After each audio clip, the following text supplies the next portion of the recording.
Bonjour à tous, on se retrouve pour une nouvelle vidéo sur la chaîne Texama, cette fois-ci pour un nouveau Texama Show, comme d'habitude, pour l'actualité technologique informatique de la semaine.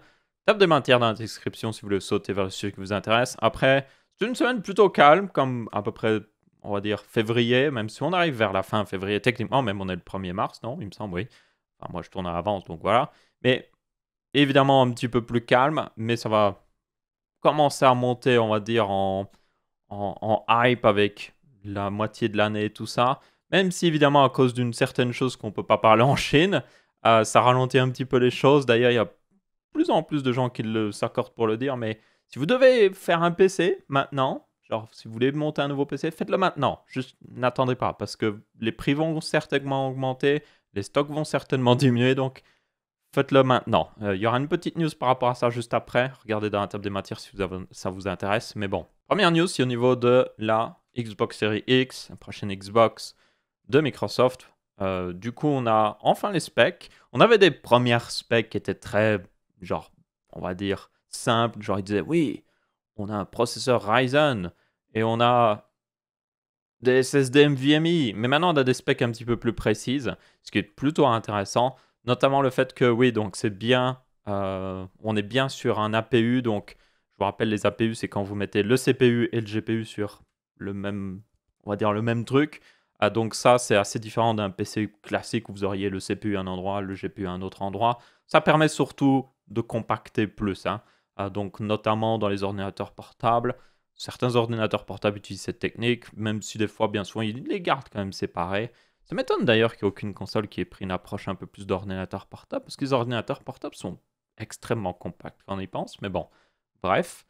Du coup, on a bien un processeur Ryzen basé sur l'architecture Zen 2, donc basiquement, c'est un processeur Ryzen de la série 3000 avec 8 cœurs à 3,6 GHz, donc c'est pas très loin d'un 3700X, juste légèrement, certainement, bon, il a peut-être pas le même boost et tout ça, mais c'est très proche d'un 3700X.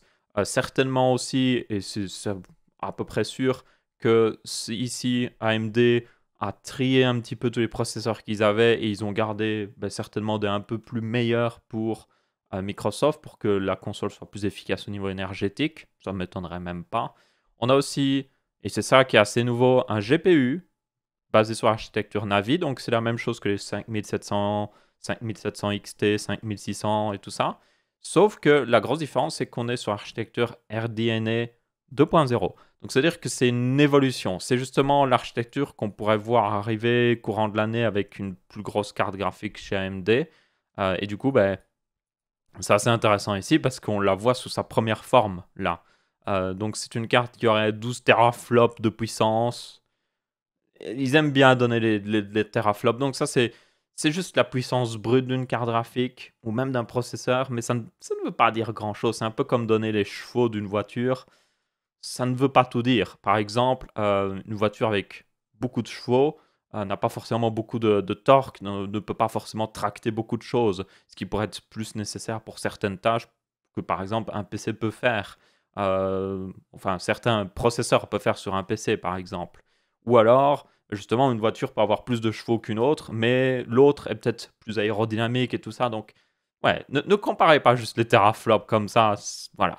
Mais c'est quand même une bonne indication de puissance. Surtout qu'ils ne le mettent pas sur ce site, mais par exemple, une 5700 XT est moins puissante au niveau brut, puissance brute, que ce GPU ici. Même pas beaucoup moins puissante, mais genre de manière significative quand même. Il me semble qu'elle a 8 ou 10 teraflops, il me semble, de puissance. Je ne sais plus exactement la 5700 XT. Donc là, on voit qu'il y a une augmentation qui n'est pas négligeable. Donc au final, ça ressemble beaucoup à ce que pourrait être, même si on n'en a pas vraiment, une 5800 XT ou quelque chose dans le genre. Donc ça, c'est plutôt une bonne nouvelle, parce que ça veut dire que cette console devrait avoir pas mal de puissance. Si on regarde même d'un point de vue logique, elle devrait, et il y avait des leaks qui le confirmaient un petit peu, mais elle devrait être à peu près au même niveau de puissance qu'une 2080 Super. Donc une carte graphique qui, je vous rappelle, coûte littéralement le prix de cette console, vu qu'elle coûte même plus que cette console, vu que c'est une carte que vous trouvez vers 700-800 euros. Donc ça, c'est quand même plutôt cool, quoi qu'il arrive. On a 16 Go de GDDR6.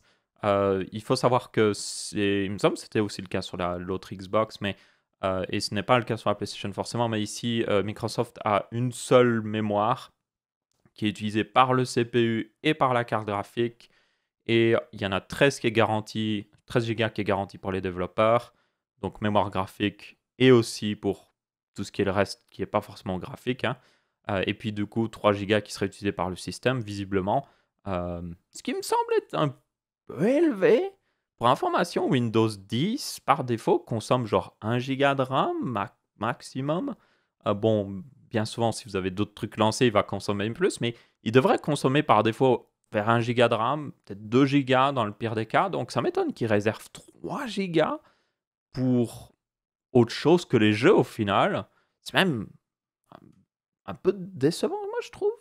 Genre, clairement, il pourrait faire mieux que ça. Laisser peut-être 14 Go aux développeurs, ce qui permettrait encore un petit peu plus. Mais bon, c'est pas grave.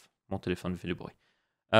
SSD en NVMe, ça on avait pu le voir. J'avais fait une erreur comme quoi la dernière fois, j'avais dit que c'était des SSD, mais pour moi, c'était pas des SSD forcément NVMe, mais c'est bien des SSD NVMe, ce qui est pas vraiment étonnant, encore une fois, parce que le prix des SSD a tellement diminué et c'est Microsoft. Je veux dire, Microsoft peut arriver et Hey Samsung, on veut 3 millions de SSD. T'es Samsung, ok, no problemo. Je veux dire, c'est juste logique. Capable de faire d'output du 8K ou, je dis bien ou, du 4K 120 Hz, parce qu'il y a beaucoup de publications, et je le redis encore une fois, qui ont vu 8K, 4K 120 Hz. Ok, du 8K 120 Hz. Non, non, non. Non, pas possible. Pour information, le 8K est 4 fois plus dense au niveau pixel que du 4K. Comme le 4K était 4 fois plus dense que du 1080p, ce qui semble logique. Et du coup, ça veut dire que on a déjà du mal à faire tourner du 4K à 120 fps. Imaginez du 8K à 120 fps. C'est juste, il faut 4 fois plus de puissance. Il y a un moment où la physique ne suit plus. 4K Blu-ray, pas mal d'USB, HDMI 2.1, très important s'ils veulent faire du 4K à 120 fps, justement. Et puis, apparemment, une possibilité d'avoir une extension via des cartes CF Express, qui est assez étonnant. Les cartes CF Express, c'est des sortes de, basiquement maintenant, devenues mini SSD que vous pouvez mettre dans des caméras. Euh, donc, c'est une évolution un peu de la carte SD, plus rapide et tout ça, plus gros aussi. Donc, ça pourrait être logique de le faire, mais moi, je trouve qu'ils pourraient sans problème plutôt faire un. Ils pourraient faire leur propre module propriétaire ou ils pourraient juste dire ok, vous pouvez brancher un truc en USB sur un de nos. Mettre un USB type C et puis juste dire ok, branchez votre stockage là-dessus. Enfin, ça me semble être un peu bizarre comme système d'expansion, mais après, pas si bizarre que ça parce que peut-être que oui, ils ont des bons prix, ils ont des bons contacts pour avoir des cartes ou plutôt pour rajouter ça, ou peut-être qu'ils ont des il y a quelqu'un qui les a payés en modèle. Et si vous rajoutez ça, on vous paye aussi. Vous rajoutez un lecteur CF Express, comme ça, nous, on en vend plus. Je ne sais pas. Il y a peut-être des trucs business derrière. Et enfin, la taille. 30 cm sur 16 cm sur 16 cm. Et visiblement, pour le moment, il y avait comme quoi, il parlait comme quoi on pourrait peut-être certainement la mettre sur le côté quand même.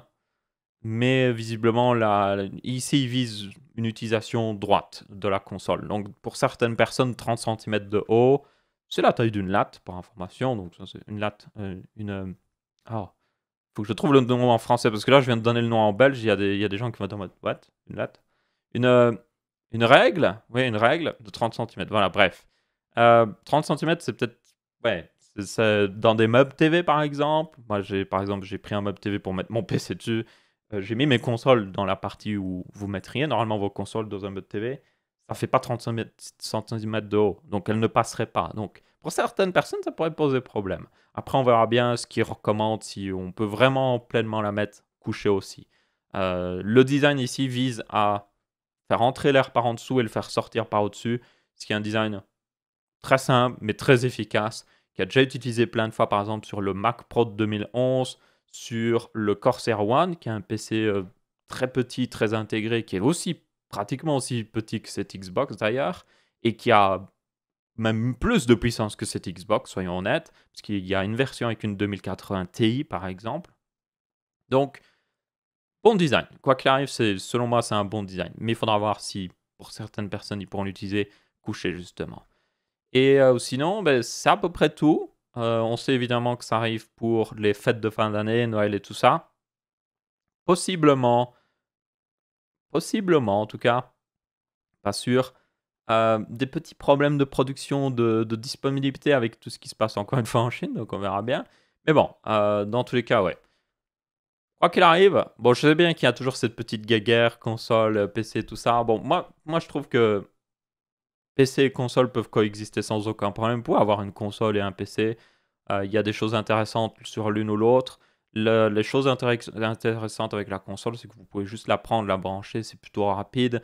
Même si c'est devenu un peu moins pratique ces derniers temps, parce que maintenant les consoles s'updatent plus souvent, il y a des mises à jour et tout ça.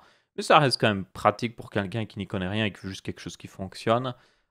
Et aussi, évidemment, bon, c'est le début de la console ici. Vous voyez elle a des specs plutôt classe, franchement. Mais évidemment, il faut en tenir compte que c'est des specs pour cette fin d'année déjà.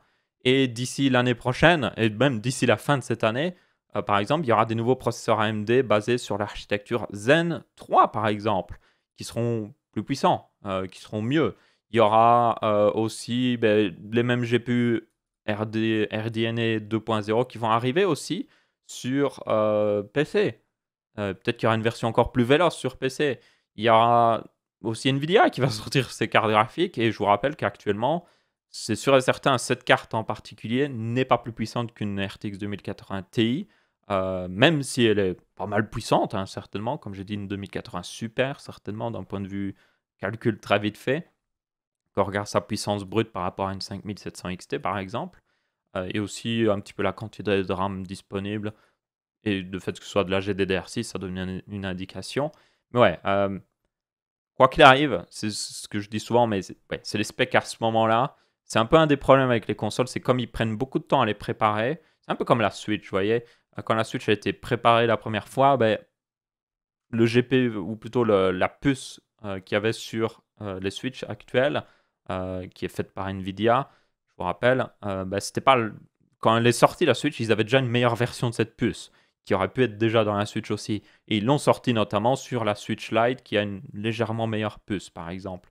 Donc ouais, quoi qu'il arrive, c'est un petit peu le problème, entre guillemets, avec les consoles, mais c'est quand même cool de voir des specs qui sont vraiment honnêtes, en fait. Je dirais même elles sont réellement, ce genre de specs, quand on les voit, elles sont légèrement en hausse par rapport à la Xbox One, justement. La Xbox One, quand elle est sortie avec ses specs, c'était encore une fois des très bonnes specs, mais par exemple, la carte graphique n'était pas aussi haut dans le spectre de la puissance par rapport à un PC.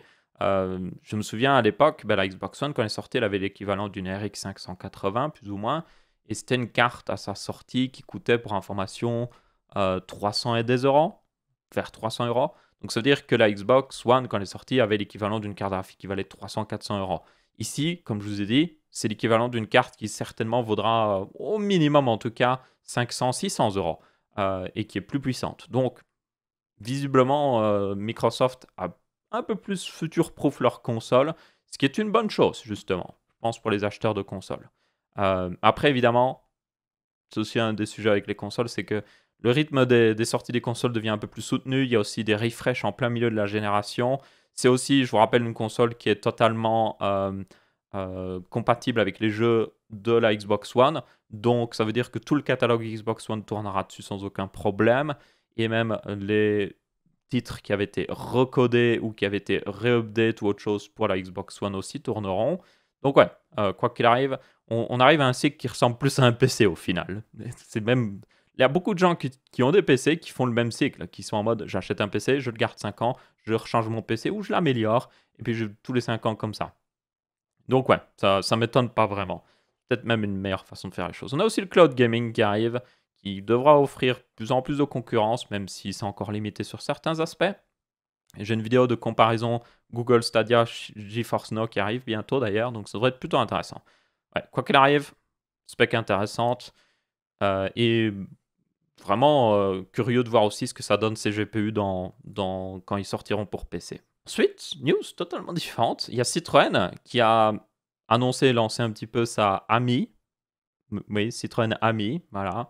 Comme ça, si vous n'avez pas d'Ami, vous pouvez en acheter une, techniquement, vu que c'est une voiture.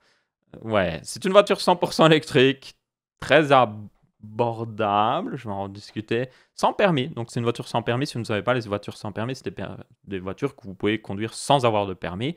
Donc c'est des voitures qui sont limitées en puissance, qui sont très petites bien souvent, et qui font énormément de bruit en temps normal. Genre, je ne sais pas quel genre de moteur ils mettent là-dedans, mais c'est abusé. Dans tous les cas, ici, c'est une version électrique, donc évidemment, elle fera beaucoup moins de bruit. Du coup, le principe est très simple. Soit vous l'achetez, elle coûte, pour information, je vais peut-être donner les specs d'abord. Donc elle a une autonomie de 70 km plus ou moins, 70, ce qui pour en ville est plutôt honnête, surtout que c'est une petite batterie, il faut en tenir compte. Donc elle se rechargera plus vite aussi certainement, ou il y aura moyen de la recharger plus vite en tout cas qu'une grosse batterie d'une grosse voiture électrique. Sans parler du fait que vous pourrez juste la brancher quelque part. Elle est très petite évidemment, c'est une voiture sans permis, donc c'est deux places un peu serrées maximum.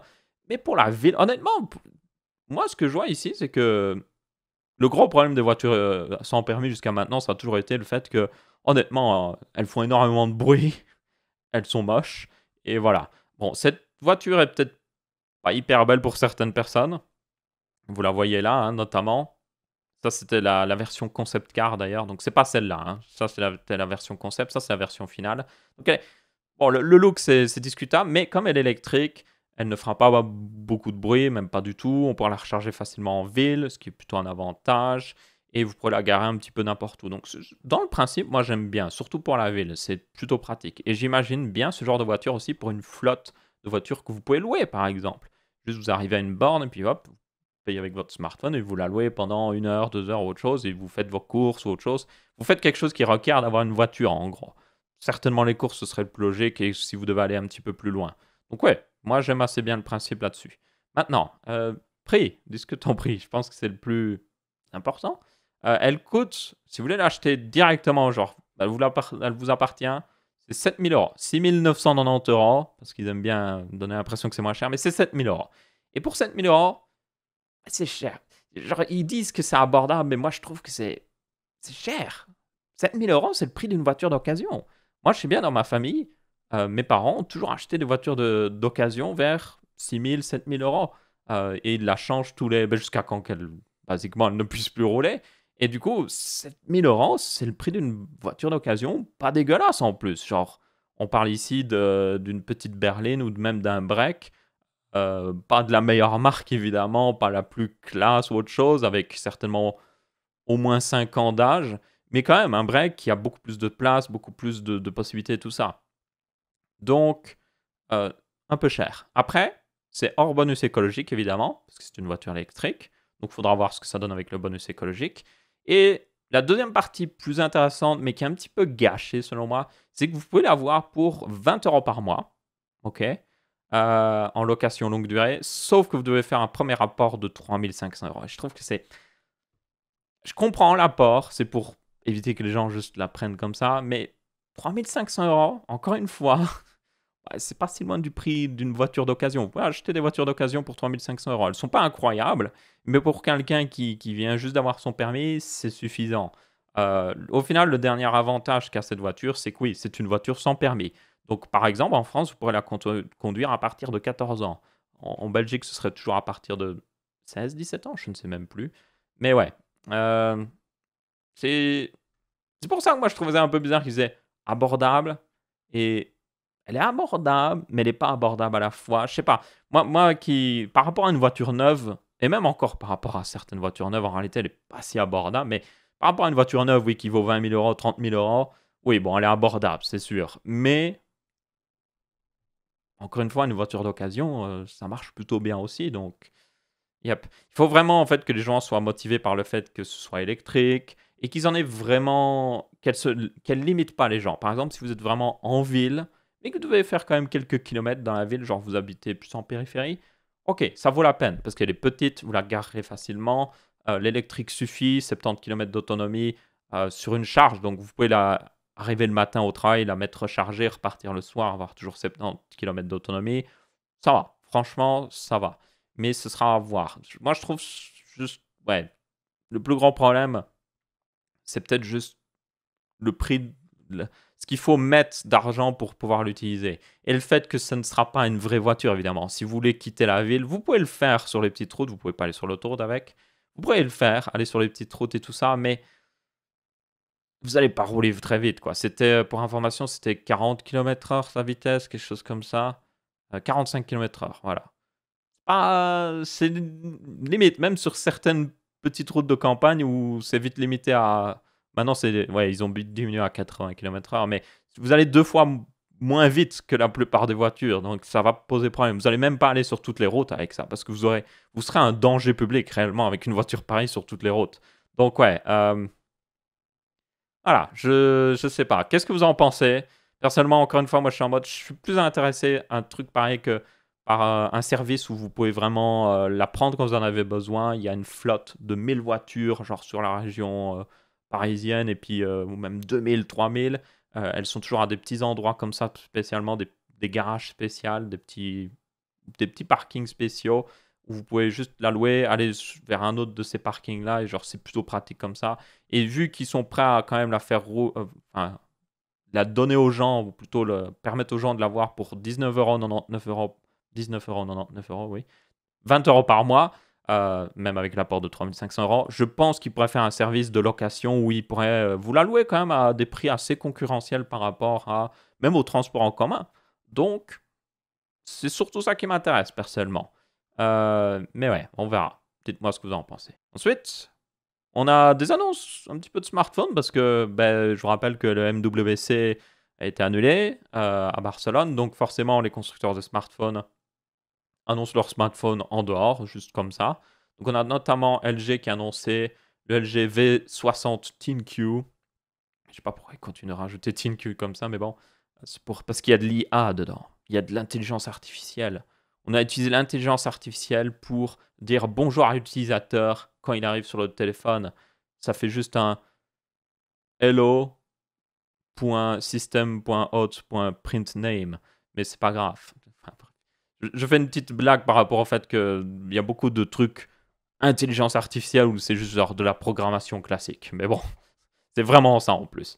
Vous pouvez faire de la programmation intelligente qui ressemble à une intelligence artificielle, mais c'est pas une intelligence artificielle. Une intelligence artificielle, c'est une intelligence qui peut penser par elle-même. C'est pas parce que vous l'avez codée pour qu'elle fasse quelque chose que c'est une intelligence. Enfin bref. Je suppose que c'est pour ça le ThinQ. Bref. Donc, c'est un smartphone haut de gamme qui a des particularités intéressantes. Notamment, il a un jack avec un DAC d'ailleurs, donc un DAC de qualité. Et aussi la particularité du fait que vous avez l'accessoire de LG qui permet d'avoir un deuxième écran, comme ceci. Et ça, pour information, il me semblait que oui, ça coûte pas beaucoup plus cher, c'est même inclus, il me semble, dans une version de ce téléphone-là. Et c'est genre, pour le même prix d'un téléphone haut de gamme, pour un Galaxy S20 par exemple, vous aurez le dual écran comme ça. Et aussi, vous avez, comme vous pouvez voir là, vous avez un chargeur magnétique. Donc ça colle dessus et vous pouvez débrancher facilement et tout. Donc honnêtement, c'est plutôt sympa. Mais bon, elle gère un petit peu selon moi à la traîne sur certaines choses. Bon, il a toujours le Snapdragon 865. On a un écran de 6,8 pouces en techniquement 1080p, mais c'est un peu plus haut évidemment.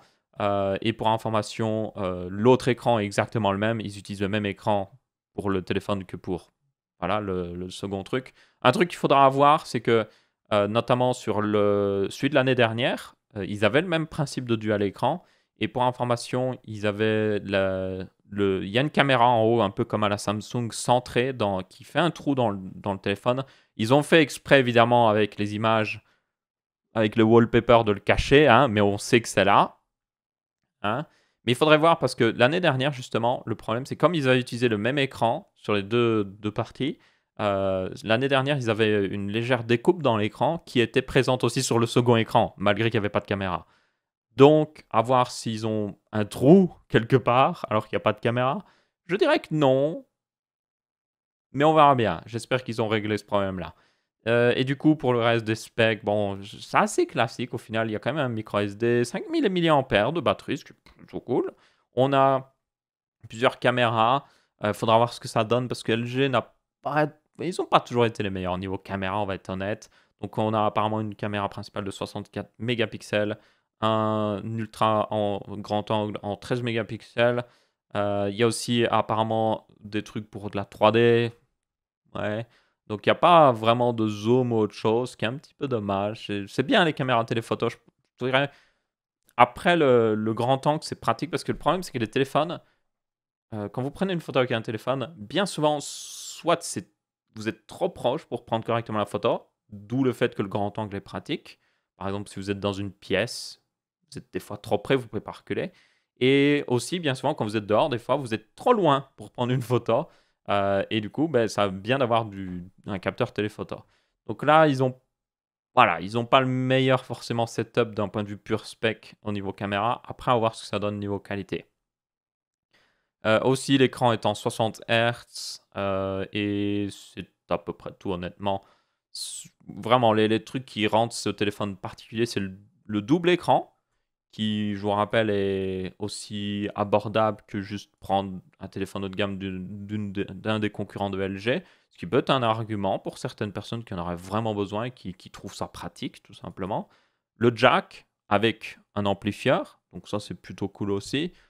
Si vous voulez brancher un bon casque en jack, avoir du bon son, il y a certaines personnes qui adoreraient ça. Et honnêtement, c'est à peu près tout. Je veux dire, c'est les seules vraiment caractéristiques qui font que ce téléphone est unique. Pour le reste, bah, il est compatible aussi, oui, 5G, tout le tralala, évidemment. Et le prix, apparemment, qui bah, sera à peu près au même niveau que les autres téléphones haut de gamme. Je sais plus c'est quoi, je sais plus si l'on met énorme, mais ce sera 800, 900 euros, quelque chose comme ça. Donc, à voir. Ensuite, autre news, on revient un petit peu au final à la Xbox. J'aurais dû mettre cette news après la Xbox en réalité, mais NZXT a annoncé un nouveau boîtier qui. Alors, il est trompeur. Là, vous êtes en mode ah, ok, c'est un boîtier, mais il est beaucoup plus petit qu'il n'y paraît. Vous voyez que ça, c'est un port USB. Donc, c'est un boîtier qui fait, pour information, il y avait les specs ici, 187 mm, donc c'est 18 cm de haut. 38 cm. Non, c'était pas 18 cm de haut, non, c'est de large. 18 cm de large, voilà. 38 cm de haut et 18 cm, pratiquement 19 aussi, encore une fois, de profondeur. Donc, en gros, légèrement plus grand que la future Xbox X Series. Donc, on a 8 cm en plus en hauteur et genre 2-3 cm en plus en largeur et en profondeur. Donc, c'est pas très loin.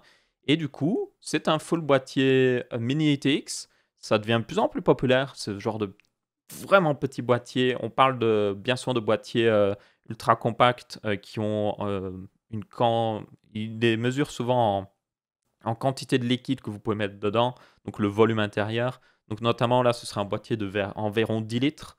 Donc c'est vraiment petit hein, pour information par rapport à un boîtier comme ça derrière. Et l'avantage, c'est que du coup, ça vous permet de faire un petit PC vraiment puissant et très intéressant. Et donc là, ce qui est très intéressant, c'est que déjà, c'est la première fois qu'il y a une grosse entreprise qui se met là-dessus sur ce marché, parce que la plupart des boîtiers qu'on a vus dans le genre, c'est beaucoup des startups en mode boîtier en aluminium hyper cher, qui coûtent très cher. Alors, vous voyez le prix là, mais je vais en parler après, mais ouais. Du coup, c'est bien sur des boîtiers qui coûtent 200 balles. Genre, juste le boîtier, 200 balles, allez hop. Donc, c'est plutôt cher. Ici, NZXT apporte un boîtier qui coûte 349 dollars, certainement 349 euros, mais, vous avez l'alimentation fournie, 650 watts, petite alimentation qui est juste ici, full modulaire. Donc ça, rien qu'une alimentation comme ça vaudrait facile 100, 150 euros. Hein. Franchement, surtout avec le format. 80 plus gold apparemment et tout. Vous avez un refroidissement pour le processeur en 140 mm, water cooling full intégré, tout ça. Et ça vaudra encore une fois certainement 80 euros, certainement. Hein. Et vous avez aussi le riser card. Donc ça, c'est un gros câble que vous pouvez rehausser ou plutôt éloigner la carte graphique de la carte mère. Donc ça permet de mettre la carte graphique dans son propre compartiment juste ici, à côté. Et du coup, ben, au final, d'un point de vue prix, c'est plutôt honnête. C'est franchement plutôt honnête. Vu ce que vous avez déjà dedans, à la fin, vous aurez besoin d'acheter moins de pièces.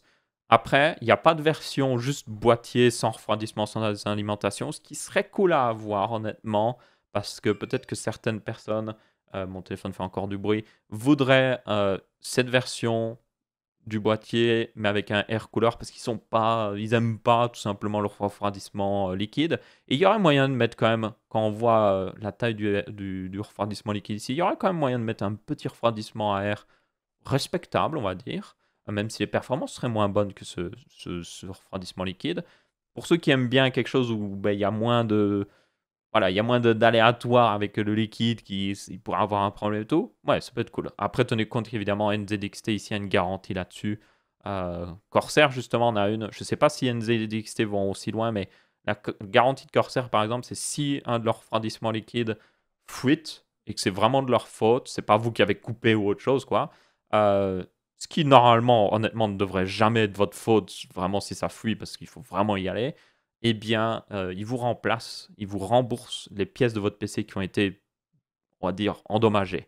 Donc ça, si NZXT a le même genre de garantie, ce qui serait fort probable pour un boîtier où tout est intégré, où tout est installé, parce que c'est installé par défaut pour vous, en fait. Vous recevez le boîtier, c'est déjà installé. Donc vous avez juste à l'installer sur votre processeur, le waterblock, puis c'est bon. Donc, s'ils mettent ce genre de garantie, ça pourrait aller. Vous avez une version noire et une version blanche et noire pour information. Il y a ce panel en tempered glass que honnêtement, je pense qu'il faudrait une version sans ou alors ils devraient vendre un panneau mesh à part que les gens peuvent mettre parce que honnêtement, il ne sert pas à grand chose parce que la vue que vous avez, c'est en gros, voilà à quoi ressemble le boîtier quand il est ouvert. Et si vous regardez, en fait, la carte mère va d'un côté, la carte graphique va de l'autre, et en fait, le panneau en vert est sur le côté de tout ça. Donc, le panneau en vert permet de voir en grande partie l'énorme câble qui permet de brancher la carte graphique, le côté de la carte mère et le côté de la carte graphique. Ce qui, honnêtement, est. Ouais, ouais c'est une vue, je suppose, mais c'est pas une vue hyper intéressante, je trouve. Donc si on avait juste un panneau, même un panneau fermé en réalité, ils devraient fournir les trois options et juste les vendre sur leur site. Les gens, je pense, achèteraient sans problème. Ils mettent une version panneau fermé avec un joli logo NZXT pour les gens qui veulent quelque chose de minimaliste et classe. Et puis ils font une version mesh pour ceux qui veulent plus d'aération. Et puis oui, la version tempered glass pour ceux qui aiment bien du vert, tout simplement, avoir un peu plus de beauté ou je ne sais quoi derrière. Mais bon, avoir plus d'options serait cool quand même, quoi qu'il arrive. Et du coup, ouais, c'est à peu près tout pour ce boîtier. Donc ça permettra de faire plus facilement, parce que l'avantage aussi, c'est que comme tout est prémonté, notamment l'alimentation, ça permet de monter un PC Minitix très rapidement, vraiment très rapidement, au point même que ça devient vraiment facile en fait. Normalement les boîtiers Minitix comme ça, c'est... Vous vous amusez des fois, genre avec les câbles et tout ça, c'est serré, c'est vraiment serré, donc c'est pas que c'est difficile, c'est que c'est juste compliqué des fois à arriver à gérer les câbles et tout et à tout brancher correctement.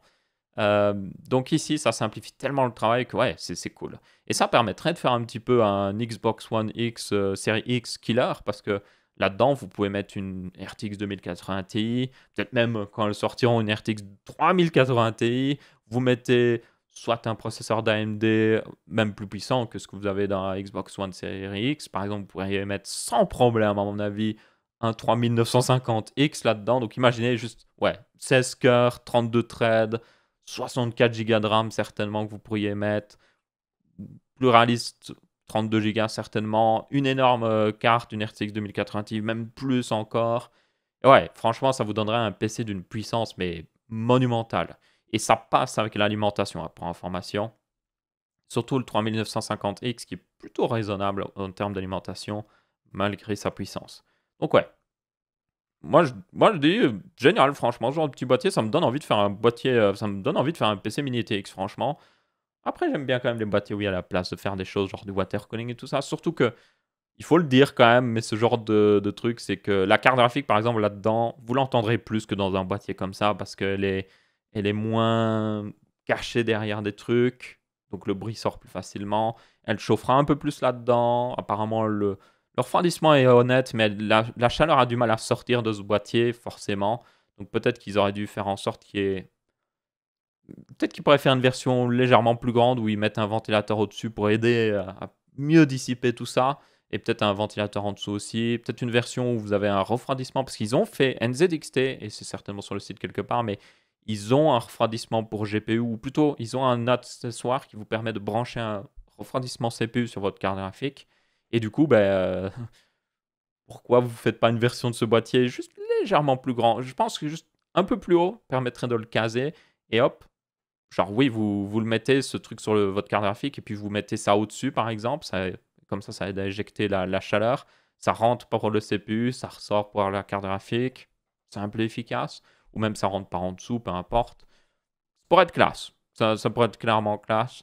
Il y a moyen de faire, selon moi, un H1 XL peut-être, ou un H1 amélioré, ou un H1G, pour dire que vous pouvez refroidir le GPU aussi. Et s'ils font un bundle, encore une fois, où tout est préintégré, tout ça, vous avez juste installé sur la carte graphique, ça pourrait être nickel. Moi, je le dis, ils devraient totalement le faire. Dans tous les cas, ouais, boîtier intéressant. J'aimerais bien pouvoir faire un truc avec. Je me dis, c'est le boîtier parfait pour faire un mode Minecraft, par contre, parce que il est parfaitement... C'est un cube, quoi. C'est même 2 cubes l'un sur l'autre, au final. Donc, je verrais tellement un PC Minecraft avec ça. J'ai toujours... Pour ceux qui se demandent, j'avais un projet de faire un PC Minecraft dans la boîte. J'ai reçu une boîte de la part de Nvidia et Mojang techniquement aussi, où c'était une boîte, c'était un gros cube de terre Minecraft, où il y avait des goodies dedans. Et je m'étais dit, hey, ça pourrait être bien pour faire un PC. J'y ai regardé, le problème, c'est que bon, c'est une caisse en carton, basiquement, donc ça pose déjà problème, ça. Elle était un petit peu abîmée sur un des coins, donc ça gâche un petit peu le truc. Et ouais, voilà, c'était pas parfait. Mais ça j'ai envie de... je pourrais faire la Minecraft Box ou quelque chose comme ça. Ce serait nickel. Et enfin, dernière news. C'est une news quand même assez importante. Et ça va de pair avec ce que j'ai dit tout à l'heure au niveau du fait de... Hey, si vous devez faire un PC, vérifiez que ça enregistre toujours, on ne sait jamais. Faites-le maintenant. Et c'est tout simplement du fait que il y a une baisse de prix qui est là depuis quelques temps. Et j'ai oublié de le mentionner dans un Texama Show. Mais en gros, le 3600, le 3600X... Le 3700X aussi ont baissé de prix. Et vous trouvez maintenant le 3600 en dessous de la barre des 200 euros sur la plupart des revendeurs d'ailleurs. C'est pas juste là, ici je montre sur Amazon justement. Mais c'est pas juste Amazon. Vous avez aussi Top Achat, le DLC, tout ça. Vous avez le 3600X aussi des fois qui est au même prix que le 2600, le 3600. Donc si c'est le cas, honnêtement vous pouvez le prendre. Mais votre choix, et je sais pas pourquoi c'est le numéro en vente, mais votre choix ça devrait être le 3600. Honnêtement, même s'il y a une différence de seulement 10 euros, quelqu'un va dire, en réalité, ça sert vraiment pas énormément grand-chose de prendre le 3600X. Il est censé avoir une meilleure fréquence et tout, mais c'est juste que le refroidissement qui est fourni par défaut avec ne lui permet pas de déverrouiller toute cette puissance en plus, vous voyez. Par contre, si vous prenez un bon refroidissement, peu importe le processeur que vous prenez, oui, prenez le 3600X, surtout si vous avez les 10 euros qui traînent là, ok, prenez-le. Mais tenez compte que oui, il y a des tests qui ont été faits, un 3600 bien refroidi bat le 3600X. Et bon, là c'est 10 euros, donc ça ne permet pas forcément d'acheter un refroidissement, mais bon. Il y a des fois, il y a des configs très serrés où vous ne pouvez pas vous permettre de mettre 10 euros quelque part en plus. Donc, pour ce genre de cas, voilà. Mais bon, c'est vrai que là, peut-être le 3600X est plus intéressant si la différence est de seulement 10 euros. S'il était de 20, 30 euros, on en discuterait beaucoup plus. Vous avez aussi le 3700X qui est passé du coup à 330, 340 euros, ce qui est excellent comme prix, franchement, pour le niveau de puissance. Et c'est juste un monstre. Après, je vais être très honnête, pour la plupart des gens qui font juste du jeu vidéo, 3600. Le 3600 ou le 3600X est juste excellent. Et comme j'avais pu faire une vidéo sur le 3600X pour ma table de bench, il est au final plus puissant même que les premiers processeurs Ryzen weaker. Par exemple, le 1700X se fait défoncer par le 3600X, pour information. Donc c'est juste pour dire, même s'il a que 6 cœurs, il est largement puissant et surtout dans les jeux vidéo, il est excellent, franchement. Donc ouais, très bon choix pour ceux qui voudraient construire un PC maintenant. Et comme ils ont baissé de prix, c'est juste là, il n'y a même plus de compétition. Je veux dire, juste, voilà, il n'y a pas mieux à ce prix-là, selon moi. Tenez compte que Intel avait prévu de baisser les prix, mais cette rumeur sur le fait de baisser les prix, à mon avis, va arriver avec la nouvelle génération, où vous pourriez voir, oui, les processeurs weaker d'Intel, au lieu de coûter maintenant 400, 800 euros, vous pourriez les voir à 300 euros, justement, et être plus en accord avec l'offre AMD. Mais tenez compte qu'évidemment, ça ne sort pas tout de suite. Donc, yep. Personnellement, ouais. Avec le fait que les prix vont certainement augmenter, surtout la RAM, ce sera le pire. La RAM, les SSD, tout ça, ça risque d'augmenter. J'ai fait une vidéo sur un guide d'achat de SSD. Mes 2 dernières vidéos de config sur la config à 800, 900 euros, qui peut monter jusqu'à 1000, 1200 euros. Donc ça devrait couvrir la plupart des gens. Ainsi que ma config vers 500 euros qui peut monter jusqu'à 800 euros. Donc là, on couvre vraiment genre toutes les configs de 500 à 1000, 1100, 1200 euros, ce qui est vraiment la plupart des gens. Si vous êtes dans ce créneau-là et que vous vous demandiez est-ce que j'achète mon PC, si vous aviez déjà choisi de prendre un processeur AMD, si vous aviez, voilà, si vous savez ce que vous voulez faire avec votre PC et que vous avez l'argent, commandez maintenant. Franchement, commandez maintenant. Je pense que c'est quelque chose de vraiment à faire. Le seul cas particulier que je verrais, c'est que les cartes Nvidia doivent arriver dans quelques temps. On ne sait pas exactement quand, donc c'est encore un petit peu plus loin. Elles doivent arriver, mais par contre, ce ne sera pas le milieu de gamme tout de suite. Il n'y aura pas une 2060 tout de suite, une RTX 2060 ou une 3060 plutôt dans ce cas-là. Elles arriveront plus tard. Donc, c'est vraiment pour les gens qui voudraient acheter une carte graphique, je pense, au-dessus de 500 euros. Là, vous avez peut-être une raison d'attendre. Après, rien ne vous empêche de déjà monter votre PC et de juste attendre la nouvelle carte graphique et d'utiliser votre vieille carte graphique ou autre chose. Franchement, moi je le ferai parce que je vous le dis, les prix vont augmenter, à coup sûr. Donc ouais, je vous mettrai, bon, ils sont disponibles sur la chaîne, mais si j'y pense, je mettrai les liens vers les 2 configs que j'ai fait récemment. Je mettrai aussi quelques liens Amazon, tiens, si vous voulez. Je pourrais mettre le lien. J'ai ma recommandation de carte graphique, je pourrais la mettre aussi, mais je mettrai au moins les liens du 3600, 3600X et du 3600X, voilà, pour ceux qui voudraient les commander ou autre chose. Après, commandez sur le site que vous voulez. Si vous trouvez moins cher autre part, faites-le. Faites pas prier, hein, franchement. Mais bon, bref, voilà, c'est à peu près tout là-dessus. Et vraiment, je vous le dis, si vous pouvez commander maintenant, si vous vouliez commander, c'est le moment. Ok, maintenant, dernier sujet. C'est par rapport à la semaine dernière. Il n'y a rien affiché à l'écran d'ailleurs. C'est par rapport à la chaîne. Je vous avais parlé la semaine dernière de faire un truc où, je vous rappelle, YouTube a un système de membres, de membership, peu importe comment il l'appelle. Avant, ça s'appelait sponsor. Et c'est un système où c'est comme les sub-Twitch. Vous pouvez payer un sub-Twitch ou l'équivalent d'un sub-Twitch sur YouTube pour soutenir un YouTuber. C'est plus utile en stream, soyons honnêtes. Mais on peut le faire aussi hors stream. Vous avez le bouton qui doit exister quelque part en bas. J'ai regardé vos retours. Pas mal de gens étaient plutôt n'avait rien en tout cas contre l'idée de faire ça. Et je sais que tout le monde ne pourra pas forcément et tout. Je voulais juste revenir un petit peu sur le prix.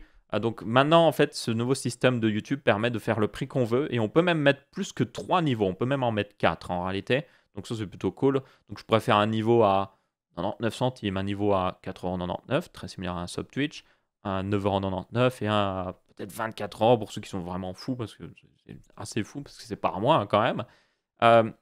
Mais le truc, c'est que je réfléchissais justement au prix le plus bas. Donc, je suis en train de réfléchir à tout. Il y a pas mal de gens qui ont donné des idées, d'ailleurs, merci à vous, sur ouais, qu'est-ce que vous pouvez en avoir en échange et tout ça. Qu'est-ce que je peux faire pour remercier de soutenir la chaîne.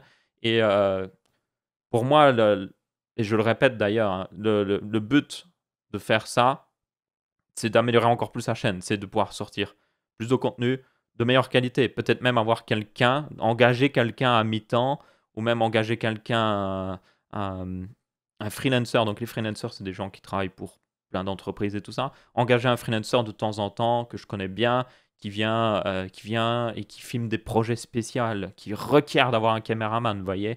Peut-être des guides de montage, par exemple. Un guide de montage par moi-même, mais je ne peux pas opérer la caméra tout le temps, donc c'est pas parfait. Si j'avais une personne pour me filmer et tout ça, ça pourrait rendre un guide de montage tellement beaucoup plus professionnel, beaucoup plus facile à vous pour comprendre aussi, parce que ce serait bien filmé, exactement, je monte les trucs. Et oui, ce serait tellement bien, quoi. C'est le genre de choses que j'aimerais vraiment bien faire avec la chaîne. Après, évidemment, tout ce que je peux améliorer sans, on va dire, sans ça, sans... Tout ce que je peux améliorer sans que ça coûte de l'argent, je le fais. Hein. J'essaye. Hein. Je m'améliore pour filmer les trucs et tout ça. Ça, je le ferai toujours. Mais il y a des trucs, oui. Avoir quelqu'un en plus pour aider, ça aide. Ou juste payer des trucs, des fois, des graphistes pour refaire une refonte graphique de la chaîne, refaire des intros plus professionnelles et tout ça. Rien que ça coûte de l'argent parce que moi, je suis pas graphiste. Je suis loin d'être graphiste et ça, je peux pas le faire par moi-même, c'est sûr et certain. Donc, ouais, dans tous les cas, je sais pas pourquoi je continue de regarder l'écran, ça ne sert à rien. Je voulais juste parler vite fait, très très vite, le prix. Au début, j'avais dit 99 centimes, mais le truc, c'est que j'ai regardé et le problème, quand vous avez un truc à 99 centimes, c'est que vous, ceux qui prenaient à 99 centimes, vous payez surtout des frais de paiement. Littéralement, il y a des frais de paiement en fait sont fixes et puis il y a un pourcentage de la somme. Donc le problème c'est qu'à 99 centimes, le pourcentage fixe qui ne change, enfin la somme fixe qui ne change jamais est tellement grosse que, ouais, ça, en gros, vous payez juste l'organisme de paiement. Donc, la deuxième solution, et c'est une recommandée par YouTube, parce qu'ils disent lesquelles sont recommandées et tout ça, notamment, ben, le premier qu'ils recommandent, c'est celui à 1,99 €. Donc, voilà. Si, imaginons un monde différent, si sur la chaîne vous pouviez prendre un abonnement à 1,99 € par mois, est-ce que vous seriez intéressé? Et si cet abonnement vous donnait par exemple accès à juste un live stream, certainement une fois par mois au minimum, où on est plus en mode Q&A, je réponds à vos questions et tout ça en direct. Peut-être aussi le fait d'avoir, comme j'avais dit, les vidéos une semaine à l'avance, certaines, celles qui ne sont pas sensibles au niveau du temps, encore une fois, donc par exemple certaines reviews qui sont un peu en retard par rapport à la date de sortie d'un produit, ou des vidéos tuto ou autre chose. Voilà, est-ce que vous seriez intéressé? Dites-moi. Je créerai certainement plus de divisions aussi, parce que si je veux faire plusieurs niveaux, plus de divisions, des avantages un peu plus élevés pour les niveaux d'au-dessus. Mais ouais, globalement, c'est ce que je veux faire. Dites-moi ce que vous en pensez. De plus avoir peut-être 1,99 €, comme j'ai dit, ce serait plus pour c'est un peu con que tout finisse dans la poche de l'organisme de paiement, soyons honnêtes. Déjà qu'il y a 30% qui finit dans la poche de YouTube, s'il y a encore, bah voilà, s'il y a encore plus de pourcentage qui finit dans la poche de l'organisme de paiement, ça ne vaut plus tellement la peine. 1,99 €, c'est beaucoup plus honnête par contre, mais tenez compte qu'il y a quand même une partie qui va dans l'organisme de paiement. Mais bon, bref. Euh, Dites-moi ce que vous en pensez. C'est quelque chose que je réfléchis petit à petit, je construis. En même temps de continuer de toute façon améliorer la chaîne, j'essaie de justement prendre le rythme de vidéos, sortir 3 vidéos par semaine. J'essaie de prendre ce rythme-là. Des fois, le Texama Show sort le lundi. Celui-là sortira probablement le lundi. Parce que il faut que je me trouve un bon créneau pour le tourner le week-end, en vrai. Peut-être le samedi matin et puis le sortir, peut-être même le samedi, je ne sais pas. Il faut que je me trouve un créneau honnête pour le week-end parce que c'est des fois un peu compliqué. Bref, merci à tous d'avoir regardé encore une fois. N'hésitez pas à laisser votre avis, que ce soit en pouce bleu, pouce rouge ou en commentaire. On se retrouvera pour une prochaine vidéo. Je vous dis ciao ciao.